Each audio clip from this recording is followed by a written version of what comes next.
a video on these ropey bits of rhubarb. So, I was chatting with one of my waitresses at the last function, and she's bought herself a house. She's doing really well for herself, actually. She doesn't need to waitress for me anymore, but she likes a bit of extra gas, so she comes and works for me.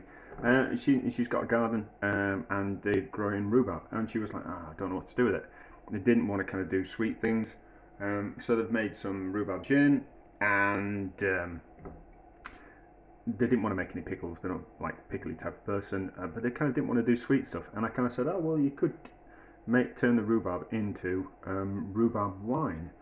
And I said, well, I said kind of quite easily, you can make rhubarb wine. And she was like, oh, that sounds kind of quite interesting.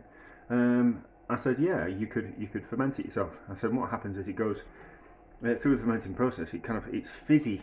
It fizzes. Does the rhubarb wine start off with, and it's like a fizzy pop, like an old-fashioned, naturally fermented fizzy pop, which is what like a fruit drink used to be. They used to be naturally fermented, rather than carbonated like they are these days. So from that point of view, they're probably a lot better for your gut bacteria. So if you could make your own fizzy pop, like a natural ginger beer, probably a lot better for your gut than something you're going to buy out of a can, which is carbonated and have lots of other kind of things in. And I said, yeah, so you ferment it, and it ferments it. It's like a fizzy pop if you want to drink it like that.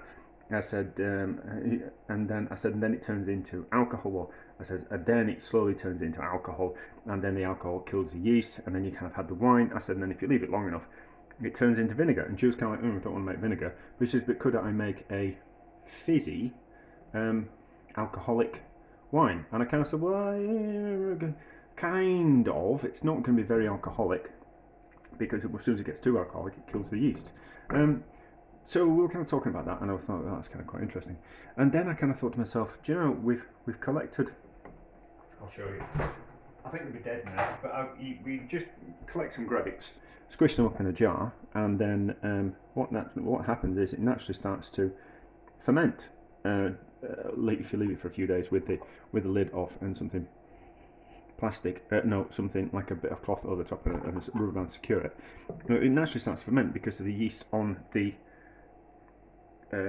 grape skins. And then also I kind of thinking, well, this yeast, I kind of say yeast is everywhere. So if it's on grape skins, then it's going to be on rhubarb skin, hasn't it? So, and I kind of thought to myself, oh, what we could kind of do is can we collect the yeast that's on the rhubarb skins, and then we could then potentially make the rhubarb, like a fizzy rhubarb drink out of the yeast that we collected from the rhubarb. I thought that'd be kind of quite interesting, wouldn't it? Or make like kombucha type thing. Although I was looking at kombuchas and they're basically tea based, which this is not going to be. It's going to be basically a carbonated, semi-sweet, semi-sour kind of drink.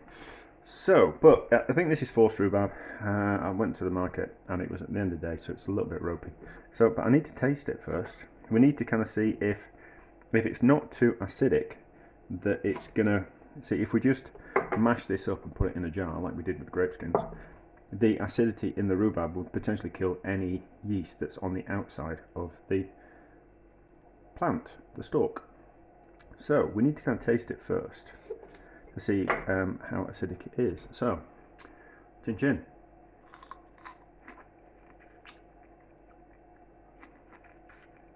You know, that's not that acidic. That's not that acidic. Now, what we're going to do, how are we going to work? I think we should be able to peel this. So if we take the skins, like so, from the outside, like this, and then there'll be less acid in the skins and the center of the inside, so like a larger surface. I haven't even had a drink. Surface area. So we'll get all the yeast, but with less of the acidity from the center. Yeah, so there's loads acidity in the centre. What's the skin like?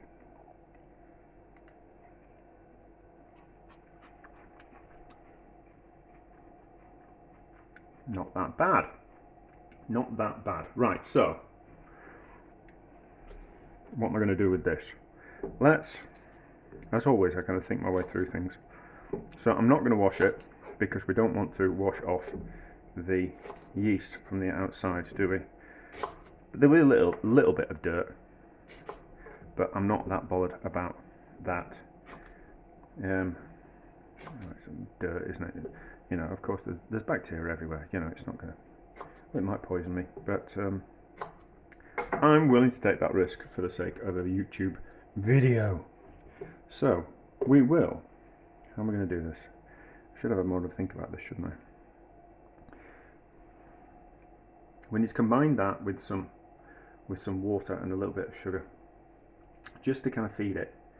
I suppose we could have put in something else, couldn't we? No, let's just. We've got a jar, haven't we? Yes. Then we need a little bit of sugar, but we need mostly. I'll tell you what I'll do. I'll peel it and I'll think about it, and then we'll decide what we're going to do.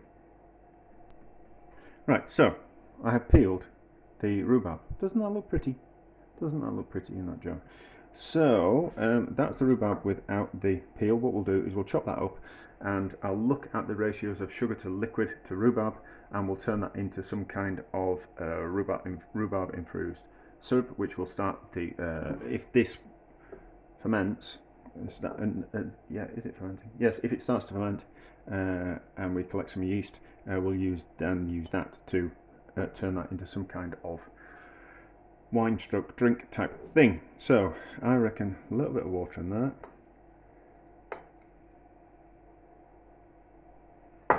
and then we need something to this will use this be useful. So this is the, I suppose you'd call it a muddler, like say when you're making cocktails and things, but this is from my wooden pestle and mortar. What's that in the bottom? That's not a, I know what that is. We don't want that in there. There's a garlic, wild garlic seed. So we need to add a bit of sugar. A little bit of sugar, not much. Not much. Too much sugar is going to kill it. So sugar is a preservative. So it means that sugar in a high concentrate will kill bacteria, but in a low will kill yeast in a high enough concentration. But in a low concentration, it will feed it. So I probably need to buy some. Some more liquid in that. How are we gonna? Probably need something on top of this as well. I don't know how this is going to work. We kind of need it to be submerged.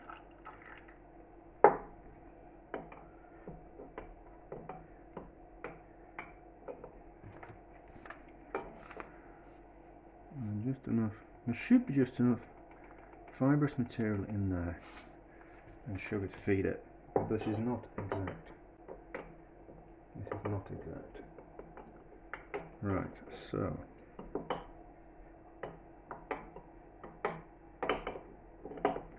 Hopefully, should taste it, shouldn't we? Let's give it a taste. That's fine, it's not too sweet, and I can taste the rhubarb in it. So we need a little bit of cloth. That one's due, and then we need a little bit of elastic band. Always prepared, of course.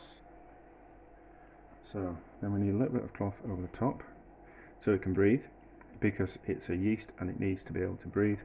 So we can't put a lid on it, we need a bit of cloth will be better. So we'll leave that somewhere, we'll keep an eye on it, and we'll see if it starts to naturally ferment.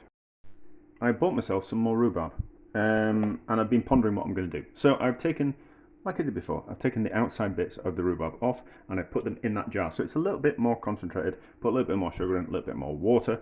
So that's been going for 12 hours. Well, maybe nearly 24. Oh yeah, maybe 24. But it's not. Nothing's going to happen for at least 3 days. We might get some bubbles after 3 days, but it's probably going to be more like 5. And then I was kind of thinking what we're going to do with this rhubarb. Am I going to cook it up? Am I going to make a syrup? Am I going to do it? I was like, I don't know. And then I remembered what we can do is we can macerate the rhubarb in some sugar.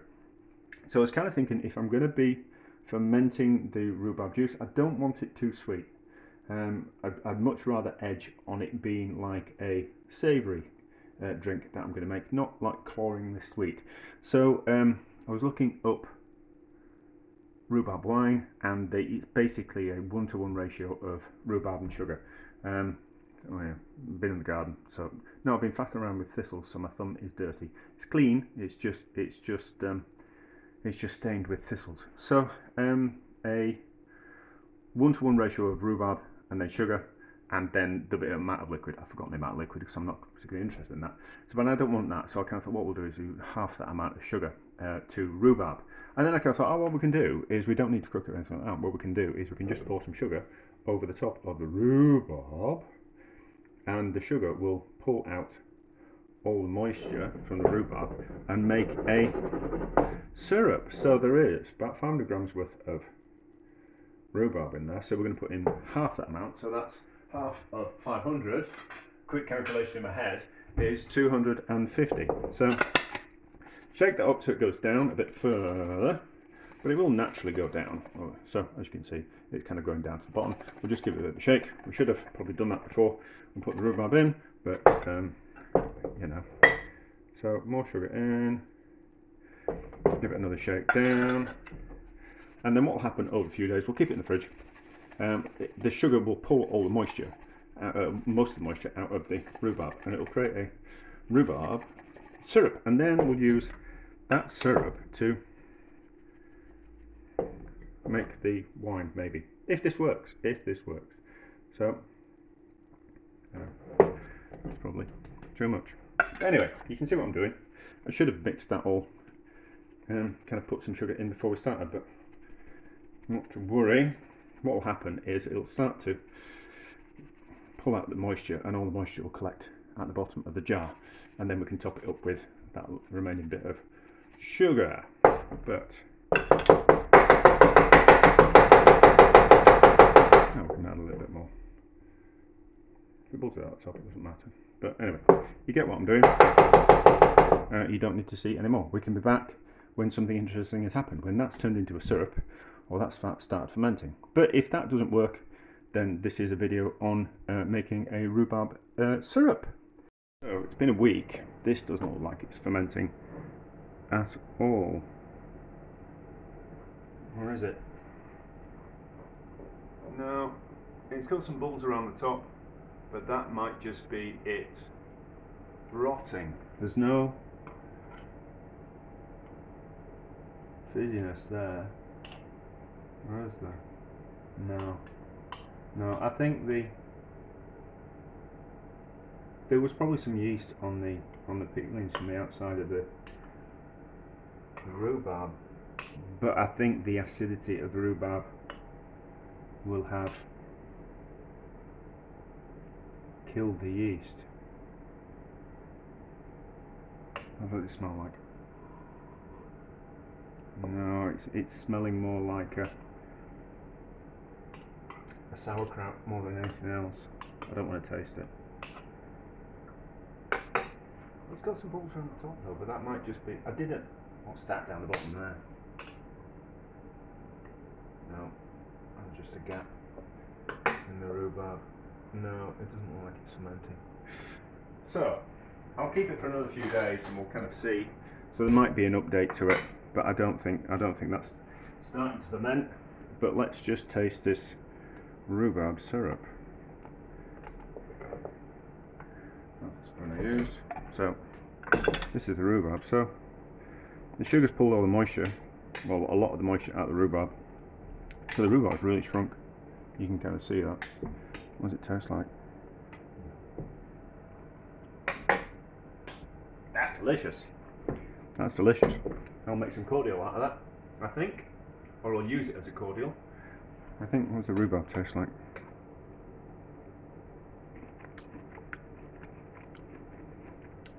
Let's watch it sharpen. Lost a lot of its sharpness. So what I think I'll do with that is we'll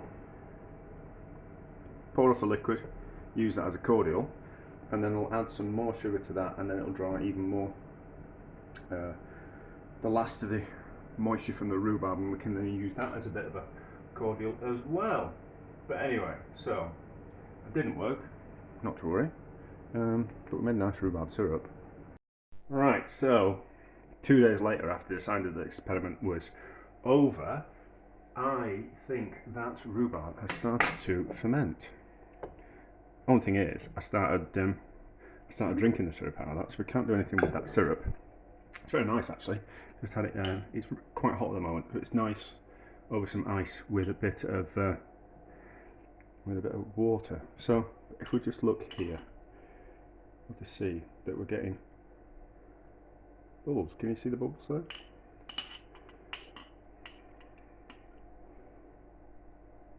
See those bubbles rising? So there we go. I don't think that's rotting. I think that's actually fermenting. So there's plenty of bubbles. See all the bubbles there. So I don't think it's rotting. I think that's actually fermenting. So let's just have a look down the side. Yeah, there's definitely bubbles there. They're definitely rising to the top. Let's taste it. If I don't post this video, it might kill me. No, that's definitely starting to ferment. I can taste the fermentation. So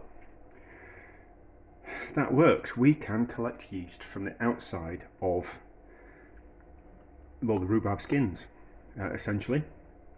So that means, because we can actually use the yeast from rhubarb to make a rhubarb fizzy pop, a rhubarb wine, and then a rhubarb vinegar.